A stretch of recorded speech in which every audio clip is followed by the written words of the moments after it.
भाग एक श्लोक एक कर्मण्येवाधिकारस्ते मा फलेषु कदाचन माँ कर्मफल हेतुर्भूर्मा ते संगोस्व कर्मणि। अर्थ, श्री कृष्ण कहते हैं कि हे अर्जुन, कर्म करना तो तेरा अधिकार है, लेकिन फल की इच्छा करना तेरा अधिकार नहीं है। कर्म करो और फल की इच्छा मत करो, अर्थात फल की इच्छा किए बिना कर्म करो, क्योंकि फल देना मेरा काम है। श्लोक 2 परित्राणाय साधून् विनाशाय च दुष्कृतम् धर्मस्थापनार्थाय संभवामि युगे युगे। अर्थ, श्री कृष्ण कहते हैं कि हे अर्जुन, मैं ऋषि मुनियों की रक्षा के लिए, दुष्टों के विनाश के लिए और धर्म की स्थापना के लिए युगों युगों तक पृथ्वी पर जन्म लेता रहा हूँ।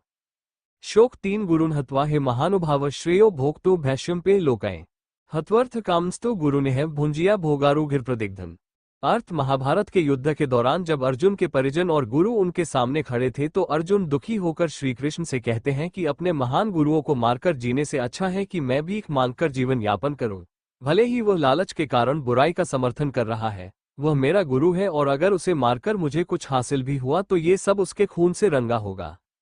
श्लोक 4 न चैतद्विद्मः कत्रन्नो गरियो यद्वा जायम इफी वानो जयेयो येनेव हत्वा न जिजीविषमस्तस्वस्थिता मौधे धर्तराष्ट्रा। अर्थ, अर्जुन कहते हैं कि मुझे ये भी नहीं पता कि क्या सही है और क्या नहीं, हम उन पर जीत हासिल करना चाहते हैं या उनसे जीतना चाहते हैं।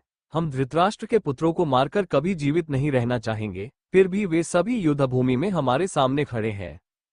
श्लोक 5 कार्पणिदोषोपहतस्वभावः पृच्छामि त्वा धर्म सम्मुधचेता यच्छ्रेयस्यानिश्चय ब्रूहि तन्मे शिष्यस्तेषः शाधि मा त्वा प्रपन्नम।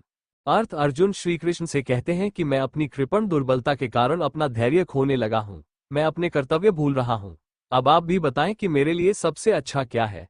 अब मैं आपका शिष्य हूँ और आपकी शरण में आया हूँ, कृपया मुझे सलाह दें। श्लोक 6 नहीं प्राप्स्यामि ममापानुद्याद्यच्छोकमुच्छुष्मिन्द्रियानम अवाप्य भूमावस्पत्नमर्धम राज्यम सुरानामपि चाधिपत्यम। अर्थ, अर्जुन कहते हैं कि मुझे इस दुख से निकलने का कोई रास्ता नहीं दिख रहा है जो मेरे जीवन और इंद्रियों को सूखा रहा है। जिस प्रकार देवता स्वर्ग में निवास करते हैं, उसी प्रकार धन धान्य से संपन्न पृथ्वी का सिंहासन प्राप्त करके भी मैं इस दुख से छुटकारा नहीं पा सकूंगा। श्लोक 7 योगस्थ कुरु कर्माणि संगम त्यक्त्वा धनंजय सिद्धे सिद्धयः समो भूत्वा समत्वम योग उच्यते। अर्थ, श्री कृष्ण कहते हैं कि हे अर्जुन, सफलता और विफलता का मोह त्याग कर पूर्ण समता से अपना कर्म करो, इसी समता की भावना को योग कहा जाता है।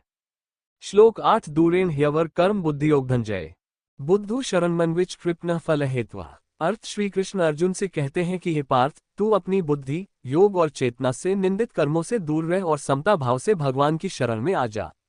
जो व्यक्ति अपने कर्मों का फल भोगने की इच्छा रखता है वह कंजूस लालची होता है। श्लोक 9 कर्मजम बुद्धियुक्त